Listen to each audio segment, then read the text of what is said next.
Welcome to the show. My name is Charlton with Big C. This is Charlton and Big C Sports coming to you worldwide on the iHeartRadio network of over 250 million listeners every week.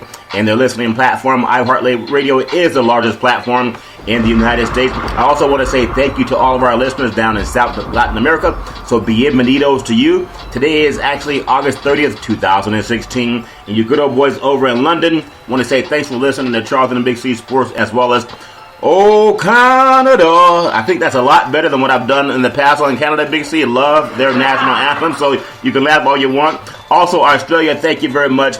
And then, of course, the great United States, land of the free and home of the brave, Big C. Unless you want to practice freedom of speech, your thoughts on what's going on in the good old South, Big C? Well, Charlton, you better be careful on that national anthem thing. You see all the hot water. Oh, my God.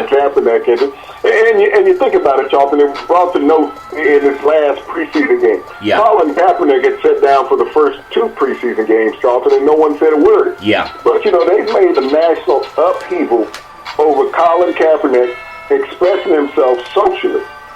He didn't commit a crime. No. He didn't cuss anybody out. He didn't desecrate the flag. We've seen many flag burnings here in America. We've seen all type of desecration of the U.S. flag. He didn't do anything. He didn't speak negative about the U.S. flag. He spoke about the oppression in America. Yeah. And every American has his right, Charlton, to make a stand. Apparently not. Apparently not, Big C. I go back 2 years ago, Charlton. The Minnesota Twins had 18 players, not one, 18 players refused to come out onto the field for the national anthem. We didn't have this national upheaval because we're in the Midwest. We're in Minnesota. And no one said a thing. But of those 18 players that didn't come out, Charlton, 15 of them were white. But there was no upheaval over that, Charlton, and I'm trying to understand why. Yeah, I think sometimes it's just a matter of, it goes back to the Kerner Commission, and that was issued by Lyndon Baines Johnson, president, about 50 years ago. And as some of the same issues are still there, I think our society can be much better. And I do think that sports will galvanize people and bring people together. But the day that we can't have open dialogue, then how do you call it, the greatest country on earth? I think we are, and people have the right to agree and disagree. I just think there's so much thought, in fact, maybe too much thought, poured on one person out of a country of 360 million people, whether they salute the flag or not. Not everybody wants to salute whatever they want to salute, Big C, but I just think a lot of unfair attention has been given to Kaepernick for trying to stand up and say we want to try to solve a lot of black on black crime or police on black crime or whatever it is, but it still goes back to the Kerner Commission, Big C. I look at this one minute, there was an article talking about what would Jackie Robinson think of Colin Kaepernick's action, okay? He'd be proud of him. What did Jackie Robinson think of the oppression that he had during World War II? Yeah. When there was separatism in the World War II, and African Americans had to fight to even be able to fight for their right to fight as an American citizen. Yeah. And there was separatism there, Charlton. There was racism during the war, where they would not allow the black soldiers to fight along with the white soldiers, Charlton. So when they asked what would Jackie Robinson think, what has America done to show fairness and equality? It goes back to what I said in the Constitution, Charlton. If you listen to the first lines of the Constitution, yes, America is the greatest country in the world. Yeah. But when it says, we the people, of the people, for the people, who were the people of America that the Constitution was written for? Yeah. It was not written for women. It was not written for African-American slaves at that time, okay? We were considered 3/5 of the That's not what person. it was written for, Charlton. Yeah. And so the Constitution has followed along those lines for a long time. I mean, when we think about people in sports, in media, blasting Colin Kaepernick, what about the Second Amendment rights of all of these people who are being gunned down as American citizens? I think that deserves more attention than Colin Kaepernick not standing for a flag salute. Yeah. That has not always been a part of American history. The only time that the American flag is saluted in mass is at a sporting event, Charlton. Yeah, and they that's don't get true. it in schools any longer. It's been abolished in schools for civil liberties. Yeah. It's been abolished in basically every American institution. They don't do it in church, Charlton. Yeah. The largest institutions in America. Yeah, that's 7 true. days a week. It is not done in church. But at a sporting event, and it started with Major League Baseball back in 1914, 1918. Yeah. When the Pledge of Allegiance, not the Pledge of Allegiance, but the Star Spangled Banner was there. Yeah. But when we look at this, You know, the Second Amendment right versus the Fifth Amendment right, Charlton. Yeah. People with the Second Amendment right have more rights than with the Fifth Amendment right. Yeah. And the Fifth Amendment right in America doesn't harm anybody in the street, nor in a sporting arena, Charlton. Well, and I also want to say this segment is sponsored by your Northern California Cadillac dealers, home of the all-new Cadillac Escalade, and you can only get it there brand new. It is the standard of the world. And when you go down and test drive it, tell them that Charlton and Big C sent you. And also, so when the world of sports, I'm glad we have this national dialogue. And, you know, everybody who loves America, obviously, we love living here because we have this opportunity to have a difference of opinions. I just thought it was a bit ironic when they went to all people.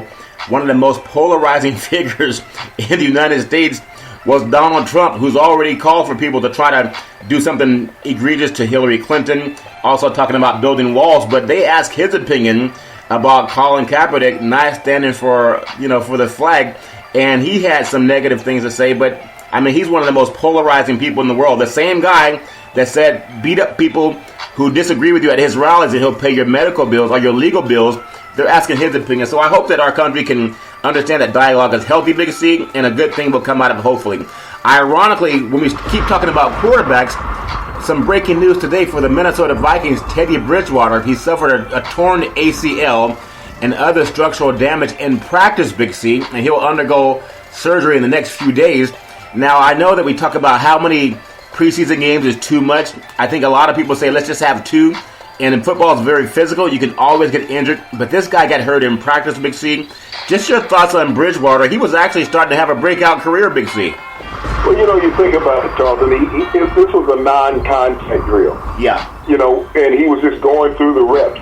You know, ligament damage can happen anytime to any athlete. We always think about somebody being hit illegally and ligament damage occurring. You think about the number of people who have blown out their Achilles in the past 5 years. Yeah. Playing sports, you know, having a non-contact situation. But Teddy Bridgewater, in his first 2 years of playing quarterback for the Minnesota Vikings, had won 16 games as a starter. More than any other Viking quarterback in history in his first 2 years. That's incredible. So he was on the verge of getting to the point of where everybody was expecting for his teammates and the rest of the league. Yeah. You know, the team was had 11 victories last year and won the division that they were in, the North Division. Yeah. For the first time in many years, they unseated beat the the Green Bay Packers. Packers. Yeah. So when you think about what he had brought to the table, they're going to be forced to go with Sean Hill, a backup quarterback. And Sean Hill has spent some time out there in San Francisco as well with several other NFL teams, lately of the Detroit Lions prior to coming to the Vikings. Yeah. But Sean Hill is a proven veteran. They're going to have to go out and find another quarterback to back him up. All they have is a free agent rookie in camp behind Sean Hill, and I don't think they'll stand pat with that. But there's going to be several players on the market, Charlton, that's going to be available to the Vikings if they choose to bring in a veteran quarterback. They're going to have to bring in some people, Big C. They're going to have to do that. Charlton, when you think about it over the next week, there's going to be over 1,100 players released by NFL teams over the next 7 days. 1,100 unemployed former professional football players. So much for wanting to play football in the NFL. And when you think about that number, is a huge number for a league that's the number 1 league in the United States, over 1,100 players to be released. And when you think about that, Big C, some of those guys have jobs. You know, right now, this is not just guys who were drafted and they're not going to make a team. Rookies, Charlton. We're talking veteran players. As a matter of fact, Paul Koger was just released by Cleveland Browns. Yeah. And he's been a 7-year veteran of the NFL. I expect him to end up in San Diego or Dallas. He's a great pass rusher. He had came to the Browns 3 years ago in free agency from the Baltimore Ravens. Yeah. But, you know, here's a kid who has plenty of tread left on the tire, but it comes down to fitting a team financially as much as personality. Yeah. And when you look at those things, you look at Joey Bosa, who had just signed with the Chargers, you know, $17 million up front. I would take $17 million. That's a lot more money, Charlton. Yeah. That's a lot more money than these guys that are getting released have made in their career. And he's never played a snap. Yeah, and again, we don't know what happened at Ohio State and how people were taken care of or compensated for, Big C. And I know, obviously, for any person to turn down $17 million, that's a lot of cheese when you talk about it. But I also want to go back to Bridgewater real quick because, you know, playing in that division with the Vikings, with the Lions, and with the Bears, he's not the highest paid quarterback. I know he's not making more than Rodgers, and he's not making more than Stafford. I don't know if he's making more than the guy that plays for No, Charlton, he was still on his rookie contract, and he was drafted in the late 20s position in the first round by the Vikings. So his total rookie compensation package was for more than $12 million, signing bonus and base salary for 4 years. Yeah. Based on the position that he went in the draft. And he became the starting quarterback and really the true leader of that offense. You know, now Adrian Peterson is going to have to step up, take control of that offense. But, you know, he was a compliment to Adrian Peterson. You got this horse in the backfield who undoubtedly is one of the top 5 running backs in the NFL and could be in NFL history. But, you know, when you had Bridgewater took the pressure off, they brought in a receiving corps to help Bridgewater out on the outside and open up lanes for Adrian Peterson. Now, the Minnesota Viking offense may be limited because Bridgewater brought a lot of mobility as well as savvy in the pocket, Charlton, to that offense. Yeah, and when you think about him being injured, it's almost, if you go back 20 years ago, maybe that was almost a career-ending injury, but he's had the pleasure of learning from Adrian Peterson what it's going to take to rehab that knee.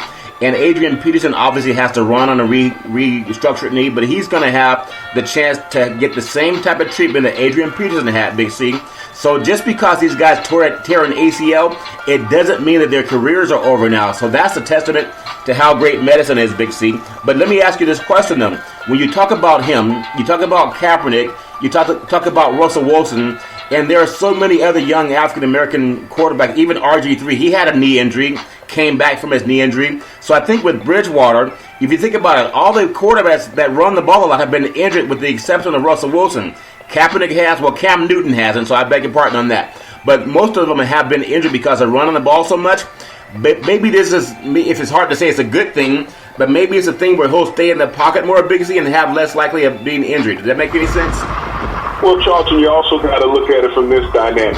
Those young quarterbacks that have been injured have been early round draft picks also. Yeah. And so they have gone to teams without great offensive lines. You have to look at it from that perspective.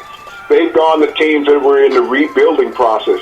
They weren't drafted, you know, normally in 31st, 32nd pick in the first round, where you had a playoff team that went deep, Super Bowl contending team. Yeah. They didn't go to those type of teams, Charlton. They were drafted in the top 10 in the draft generally. And so when you go in those scenarios to a team that's drafting in the top 10, you're not going to the strongest teams in the league. So your chance at a great start early in your career is not always it. Cam Newton has been fortunate. Russell Wilson has been fortunate. Yeah. Russell was a third-round draft pick, but Seattle was also drafting in the number 11 slot. When he was drafted, Cam went number 1 overall. RG3 went number 2. Yeah. So when you think about a quarterback going number 2, his record wasn't that good. Also, the kid who went before RG3, Andrew Luck, hasn't been that lucky in the past couple of years. He's been injured also. Yeah, a lot of players have been injured. Yeah, you're right. You're right. He's been injured. So when you look at quarterbacks being injured in the NFL, you got to look at the position that they were drafted in. What was the playoff position of those teams? Now, Bridgewater went in the late 20s, but he was also the second first-round draft pick of the Vikings. Yeah. The Vikings had also drafted in the number 9 position that year. So they were not a good team when he came along. 2 years later, they became a good team once they put him at the helm, Charlton. Yeah. So that's one of the things that predicates how successful a young quarterback will be in his career. Now, I'll take you back to Jim Plunkett. Yeah. Jim Plunkett, the Heisman Trophy winning quarterback in 1971 out of Stanford. Out of the West Coast. 1970, excuse me. Yeah. Okay. He went to the Boston Patriots, not the New England Patriots, the Boston Patriots. Yeah. Got beat up for 5 years in Boston. Everybody said he was a bust. He went from there and he goes to the San Francisco 49ers. Yeah. He sits on the bench for 2 years behind Steve DeBerg. Now, Steve DeBerg had been a master of quarterbacks in the NFL. When you think about the quarterbacks who have sit behind Steve DeBerg, Jim Plunkett, kid that played in San Francisco, I'm trying to remember his name, won a couple of Super Bowls. Joe Montana. Joe Montana, yeah. I think he had a pretty decent arm. I think in a mile-high city where, you know, marijuana's okay. Yeah. John Elway. John Elway, yeah. And let me give you one more. Yeah. Vinny Testaverde. All of these people sit behind the great quarterback that taught them how to play quarterback. He never got the credit for it, Steve DeBerg. And ironically, Steve DeBerg was a draft pick of the Dallas Cowboys, and he learned from Roger Staubach and Danny White. That's great. So, and he played at San Jose State. Yep. People don't remember a lot of things about this young man. Yes. You see, that's a all great. All those great quarterbacks sit behind him. They did not have to go in under fire right off the bat. They never went to great teams, but Steve DeBerg took the brunt of the punishment while they learned how they got a chance to sit back and see the game from a different perspective, okay? Well, when you think about sitting back and getting from a different perspective, this segment is also sponsored by your California Lottery. I'm telling you, Biggie, I could use that $84 million tonight, Big C. So I know we said it last night, but I have a lot of these televangelist preachers calling me and praying for me. I want them to pray that Charlton and Big C Sports wins this $84 million Mega Million tonight. And if not tonight, then tomorrow's Powerball for $129 million, Big C. So we'll take that. So Creflo Dollar, send your prayers. Well, we're going to ask Creflo Dollar to give us a ride in his airplane because prayer works. He got, I think, a $60 million airplane by praying for it, Big C. $62 million jet, asking the congregation for donations. And he's down in your neck of the woods, isn't he, Big C? He's down in the South, Charles. There's a couple of mega churches. So what a buck could do for you, or call Creflo Dollar and ask him for a donation. But also, Big C, I want to bring up something that's a little bit funny. I think when you have this thing with Kaepernick, and we have all the prognosticators and even ourselves, we have our opinion.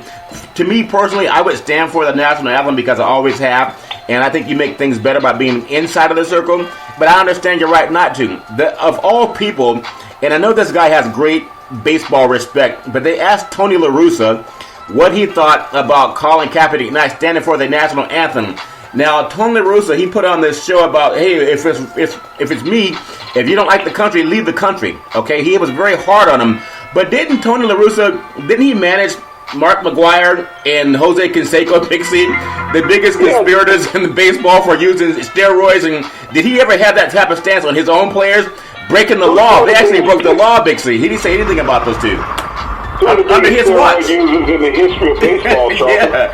Under Lewis's watch. And he knew it. Yeah. He was not blind to the fact. He was very well aware that these guys were steroid users. And he turned a blind eye on what would make him successful. Put money in his pocket, yeah. So, it's just funny. But Tony La Russa, and I like him as a manager. He's done a great job with the A's, and he's also did a great job in St. Louis.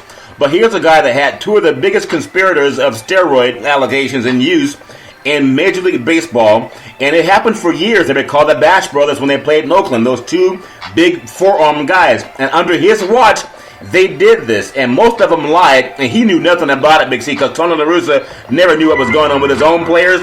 But he only took the managers off. But yeah, exactly, Big C. But he had such strong opinions about a guy exercising his right to protest hatred among black kids. You know how we're the highest incarcerated group of people, we're the least employed group of people, we're the most, I guess when it comes to pay, we're the least paid, or the lowest on the pay scale. And here's Kaepernick just trying in his own right to say something's not right. Let me try to pull maybe like Marvin Collins, or he's a great teacher back in the Midwest, helps send a lot of kids to school. He's just trying to open people's eyes, but he's taking so much flack, and especially coming from Tony La Russa, who had the Bash Brothers, and ironically, he never knew about the steroids, and he never stepped over a needle, Big C, as he was going in and out of the Coliseum. I just think it's so much of a grandstand for guys who were around some of the biggest culprits in sports to act like this guy did something as egregious as pushing a woman the way Brock Osweiler did, and no one's talked about it more than 3 minutes, Big C. Your thoughts on that?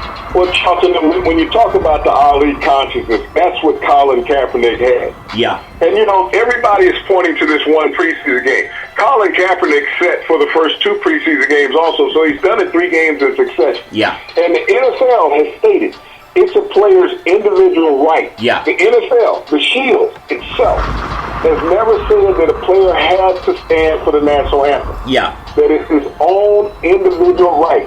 It's his constitutional freedom. That's what the NFL has said. Now, if the NFL comes out with a restatement, a rewording, saying that all players are obligated, I feel that he will follow the guidelines of that. Well, He's following the stance that the NFL allowed, Charlton. Colin Kaepernick did not make this up as an individual. And if you go back over time, you're going to see many more players who have not stood for the national anthem. Well, the media has found a reason to beat up Colin Kaepernick this year because everybody is loving Blaine Gabbert. All of a sudden, Blaine Gabbert became the greatest white quarterback in history. Well, he only completes 54%. He completes 54% of his passes, and they're trying to give him opportunity, so that's not going to help it get done anyway. But I just want to ask you after this segment, Big C, this segment is sponsored by United Labor, guaranteed life insurance up to $100,000 with no medical questions. We're also endorsed by the AFL-CIO and also the American Heart Association and the American Cancer Society. I'm looking to hire over 1,000 licensed insurance brokers to help work with the unions all throughout the United States. So tweet out to Charlton Big C Sports. You can also follow us on the iHeartRadio network Monday through Friday, 5 o'clock p.m. Pacific Standard Time. Now, I think someone who's conspicuously absent is the commissioner and Roger Goodell. I want to take the listeners back to something that happened with Michael Samms. He came out and said that he was a gay American football player. He played for the Rams at the time. He came out of the University of Missouri. He was drafted by the Rams, actually, I believe. He's also had some time with Dallas, and he's bounced around the league some. But there are some players who did not want to play because some people are still Neanderthal. There's also this Richie Incognito situation where he was bullying one of his players down at the Miami Dolphins, and the league came out anti-bully. And so Cognito had some anger management issues, Big C. But the football game, the game of football is a very physical game. It's full of a lot of macho. It's violent. It's a violent game. A lot of physical putting on your socks. Yeah, well, yeah, that's true too. A lot of macho men.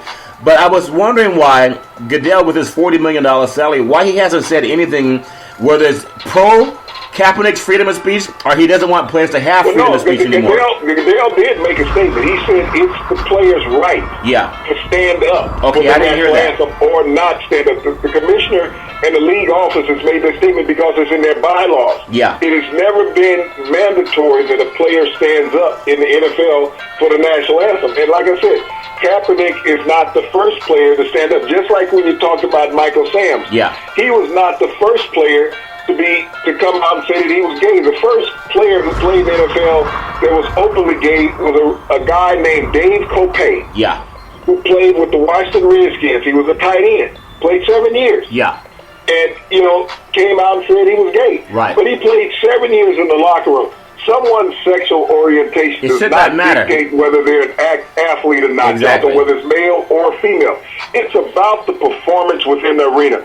Now, we have a lot of phobias in America. Just like we have racism phobias against color, we have against sexual orientation. But unless somebody is trying to impose that orientation on you, you should not be offended. You should respect the person as a person. And I think about American society, how it is, Charlton. And, we talked about the rebel flag yesterday. Yeah. I remember when the young man went into the church down in Charleston last year and shot 9 people during Bible study. Yeah.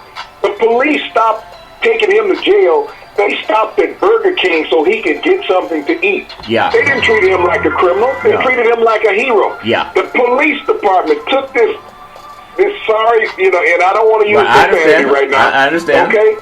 They took him to Burger King so he could have it his way. Yeah. Okay? And they fed him.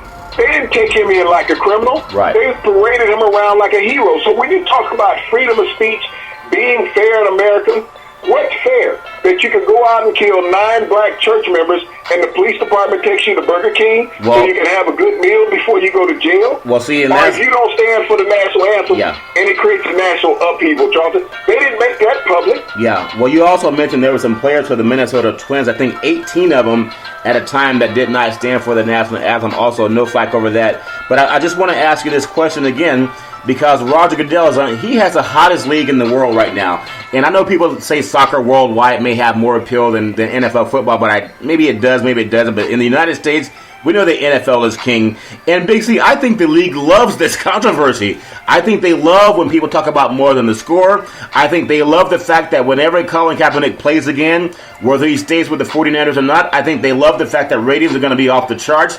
I think because they're going to use him as the anti-American for whatever reason for exercising his speech, his freedom of speech. But will Roger Goodell take any flack over standing behind the player's right to do so, Big C? That's a big question right there.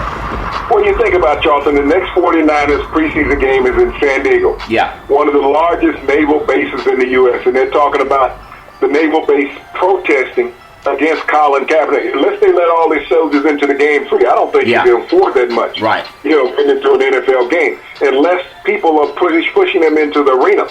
But what Colin Kaepernick did, like I said, it was like an Ali stance. Yeah. When Ali refused his introduction into the Army after the fourth time of trying to draft him and reclassifying him. Yeah. He didn't do anything against the flag. He didn't do anything against the Constitution. Donald Trump, running for president, the Republican nominee, got 6 deferrals from Vietnam. Yeah. No one's talking about Donald Trump turning his back on the flag. How many? Wait, hold on. He called Senator John McCain a coward. Hold on a second.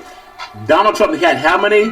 How many did you say? 6 deferments from the draft. 6 His of them. daddy bought him out of the draft 6 times. So how's he going to be tough on crime? When we talk about a veteran being offended by Colin Kaepernick not standing for the flag, Donald Trump ran and hid from the flag. He wouldn't even fight from protecting the flag. So he wouldn't What was his American right and obligation?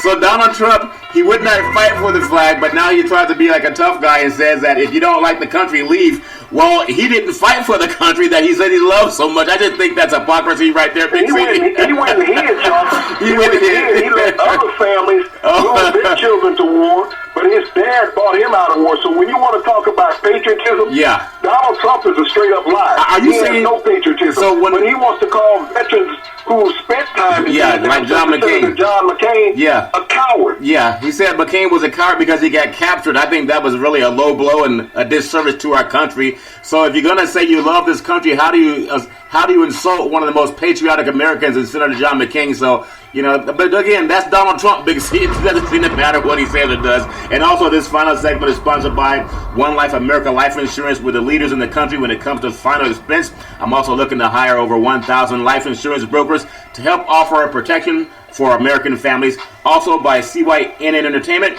and Beneath His Wings Foundation.org. That's Cynthia Evans. So, Big C, the last thing I want to go into, I know we had a lot of football talk, and we talked about Tony La Russa having the steroid kings on his team, but he's more upset that Colin Kaepernick did something that Roger Goodell actually agrees with that he can do.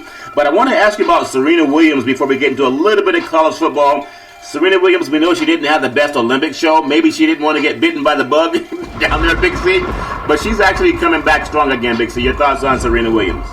Well, she didn't reach the gold medal round in the Olympics down in Rio, as you said, and she may wanted to get out of there before the Zika virus. Yeah. But she didn't embarrass America like Ryan Lochte did down in Rio. Yeah, right. But, she's entering the U.S. Open still as the female #1 ranked tennis player in the world.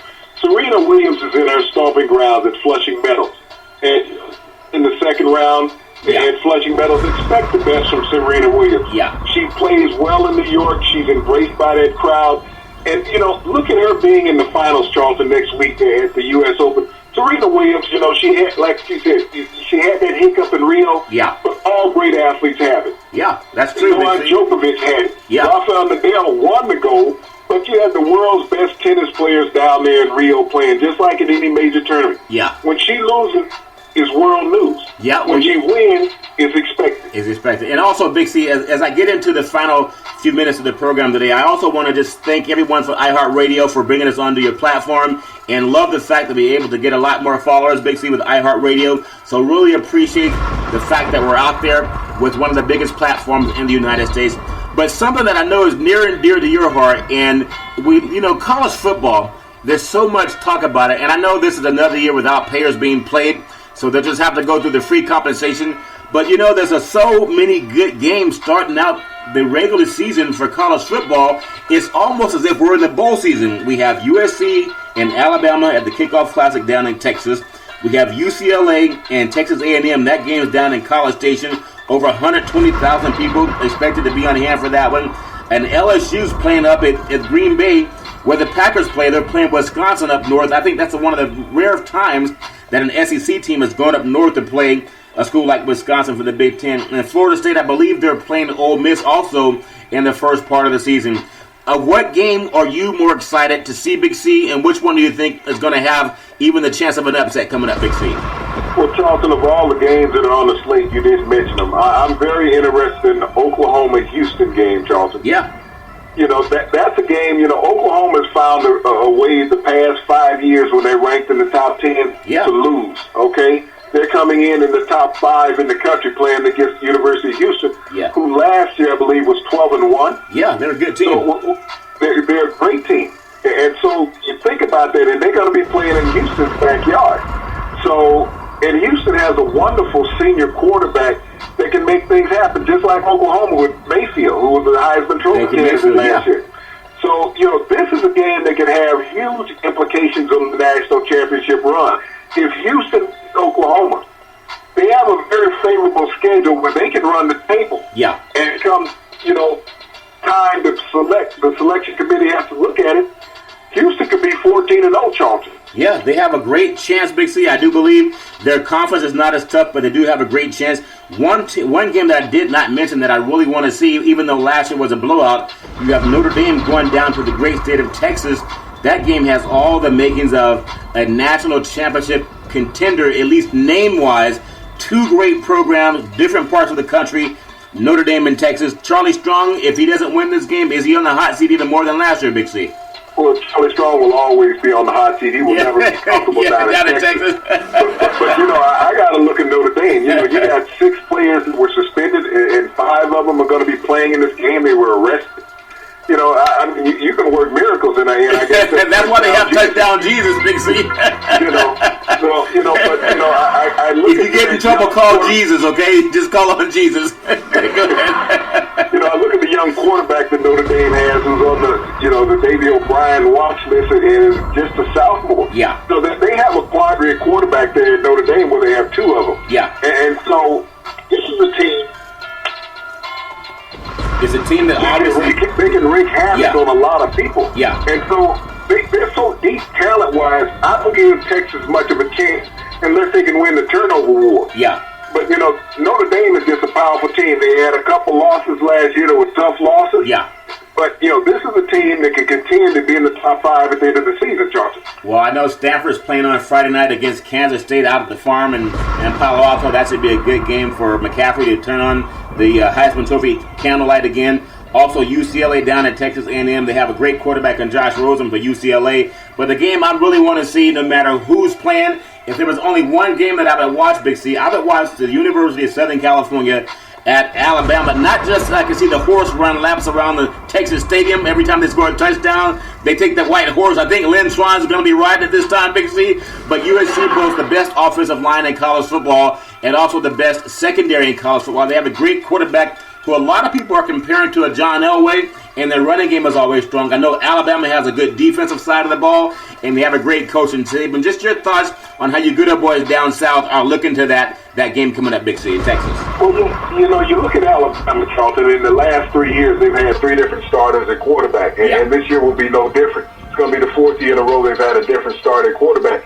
And Nick Saban still has not made it public who the starting quarterback is for this game. So it's very puzzling. How do you go in this game being sure-footed without having a quarterback that you've been knowing is going to be the starter for a week to 10 days? So, he's putting quarterbacks on a short leash down at Alabama, but I think he looks at the depth of the rest of his lineup. He has a great receiving core, good running backs consistently at Alabama. The offensive line, they've always had interchangeable parts. They have a tremendous offensive tackle. And as you spoke about the defense, they just find people to just line up and play smash-mouth football year in and year out. Nick always has one of the top 2 recruiting classes in the country. So there's never a depth problem in Alabama. It's a matter of wearing people out through attrition. So I expect a marvelous game. When you talk about USC, you spoke about their offensive line. They have an offensive tackle, I believe, was like 6'9", 360 pounds. Their left offensive tackle. And so he's a behemoth of a man. And if you have a running game and you're running behind this man, you know you got 3 to 4 yards every time you go behind him. Just get up in his back and lean forward. I think you're right. Alabama's not very good on third down defense. I think USC is going to pound the ball inside the tackles. Going lateral, both teams have great team speed. It's about who's going to block better. It's going to be offensive line versus defensive line in this game, a smash-mouth game. So really looking forward to that, Big C. And I'm also looking forward to every Monday to Friday at 5 o'clock p.m. Pacific Standard Time, worldwide on Charlton and Big C Sports on the iHeartRadio Network. We always want to tell you guys, when you're having good beer and moonshine, as you good old boys do down south of Big C, make sure we keep our women safe. No domestic violence. We know it happens a lot during football season. If you don't feel safe, just call 911. got to keep everybody safe. And also, when it comes to sports, you can have freedom of speech, whether someone appreciates it or not. We're still in America, land of the free, home of the brave. We also want to tell you that we thank you, we appreciate you, and we hope that you have a super fantastic day.